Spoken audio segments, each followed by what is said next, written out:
Hello, everyone. What we have here are three automatic watches.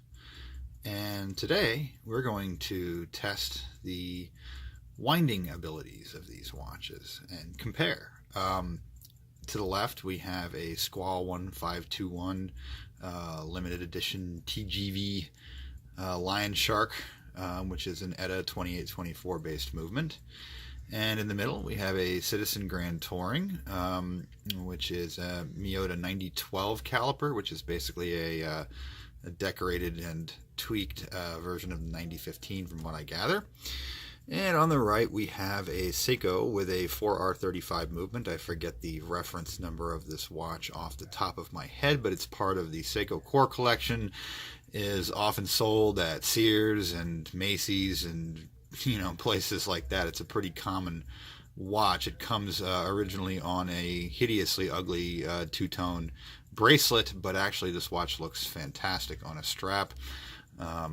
Anyway, I have let all three of these watches wind completely down, and given how much I love the Squale and that Citizen, that was kind of hard to do. I had to let them all just sit and wind down. So what I'm going to do is I'm going to set them all to 12 o'clock, and I'm going to put them on my wrist, and I'm going to go downstairs and sort my record collection. And after I do that, I'm going to take all three of the watches off, and I'm going to lay them back down here on this pillow, and we're going to check out how long they run. So they'll all be on, if I can fit them, they'll all be on my left wrist, and I'm going to wear them not long enough to wind them fully, obviously, because then we're testing the power reserve of the movements rather than how well they wind. I'm going to pause the camera here for a second. I'm going to get these all set to 12 o'clock, and then we'll put them on and see how ridiculous it looks like on my wrist. Right now, I have on my wrist check. I've got another Citizen Grand Touring. This is the black dial stainless version on the bracelet. I absolutely love this watch. If you can get one on sale or on clearance, it retails for about $1,100, but you can get these for around $5, and I think it's a steal at that price. Anyway, as you can see, I've got two of them. So here we go. We're going to pause and set the watches up. Okay, and here they are. They're all set to 12 o'clock. Obviously, I didn't bother trying to line up the seconds, for two reasons. The first reason is I'd have to wind the watches a little bit just to get the second hands to move. The second reason is if this contest comes down to a matter of less than a minute, then we're going to call it a tie between those two movements. Now, all things being said, we do have one critical difference between the two watches on the left and the one on the right. That being that both the ETA 2824 and the Citizen 9012 are a 28.8 4 hertz movement, and the Seiko is a 3 hertz movement. So it's going to be interesting to see what the difference is there between the Seiko's magic lever winding system and the fact that it's only running at 3 hertz. I might be tempted to think that it will go longer, but we'll see. I'm going to pause the camera again and see if I can get all these on my wrist, hopefully without jiggling and winding them too much. And here we go, the most ridiculous thing in the world. We've got all three watches on my wrist. Notice the Seiko started up a little bit. But anyway, I might put a little tape or something or some band-aids between them to keep them from knocking into each other and scratching each other up. But what we're going to do now is we are going to go sort my record collection, which I won't bore you with. What I'll do is go down there and work for about an hour or so. We'll come back and take these watches off, and we'll see how they run. Well, here they are. So you can see I got band-aids all over them to keep them from getting scratched up. I'm about ready to take them off. As you can see, according to the Squale 1521, I've had these on my wrist now for about 43 minutes and change. One thing that's really interesting, and you'll see it better once I get them off my wrist, is that it took the Seiko a good 5 minutes longer to get going and stay going than it took the ETA movement. And the Citizen Miyota movement got going pretty quickly, but again, not as quickly as the ETA. So it's going to be interesting to see if that's an indication of the winding efficiency and whether or not, they're going to their run length is going to be in line with what we're seeing as far as them getting going. So I'm going to pause this for a second and get these off my wrist to get the band-aids off them, and we'll lay them flat and see how long they run. And here we are. All 3 watches are now off the wrist, and we're going to let them run. But as you can see, the ETA movement on the right is ahead of the other 2 watches, which means that it got going and stayed going faster.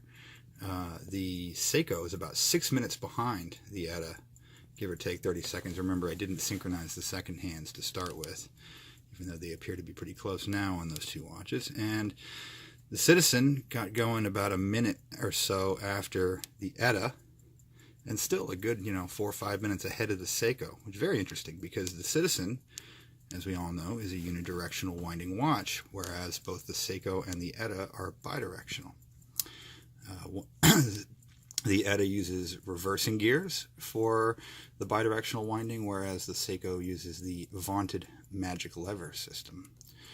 So, we're going to stop for now and check back periodically. Yes, if I was clever, I would set up a time-lapse shot here so that we could actually watch them run out.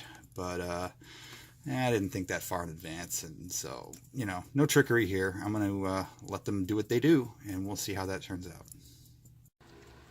Well, some nearly 9 hours later, 8 hours and 50 minutes later, according to the Squale, we have the first contestant has dropped out of the race at 8 hours 34 minutes.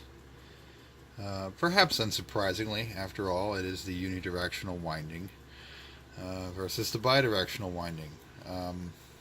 Now, how much longer the Seiko and the ETA will run remains to be seen. But nevertheless, I think, for 45 minutes on the wrist, granted I was doing some pretty heavy work, I think the fact that there's nearly 9 hours gone by and they're still running is pretty impressive on all accounts for all 3 watches. But let's see how things progress. Well, here we are the next day. It took quite a bit longer for these to run down than I expected. They got quite a bit more runtime out of the mere 40 some odd minutes I had them on my wrist. And the winner is, by a long shot, the Seiko. Much to my surprise, it took 5 minutes longer to get started and get going. But it looks like it ran for about 16 hours and 7 minutes. The ETA 2824 ran for looks like 9 hours 49 minutes. The Citizen, with its unidirectional winding movement, 8 hours 24 minutes. Perhaps these results aren't so surprising. The Citizen, with its 4 hertz movement and unidirectional winding, ran the least amount of time. The ETA, with its 4 hertz movement and its bidirectional winding movement, ran longer. And the Seiko, with its bidirectional 3 hertz movement, ran significantly longer. About 6 hours longer, in fact. So, what does this tell us? That is a good question. I wish I had done this test with a 4 hertz Seiko, now that I think about it. I'll have to try this again with a 6R15 and see if the results are similar. Is the Seiko's extra runtime a result of the efficiency of the magic lever winding system? Or is it a result of the fact that it is a 3 hertz movement and I compared it to 2 4 hertz movements? That's a good question. Maybe we'll find that out next time. What do you guys think? Leave a comment below, and if you like this video, don't forget to subscribe. Thank you very much. Bye-bye.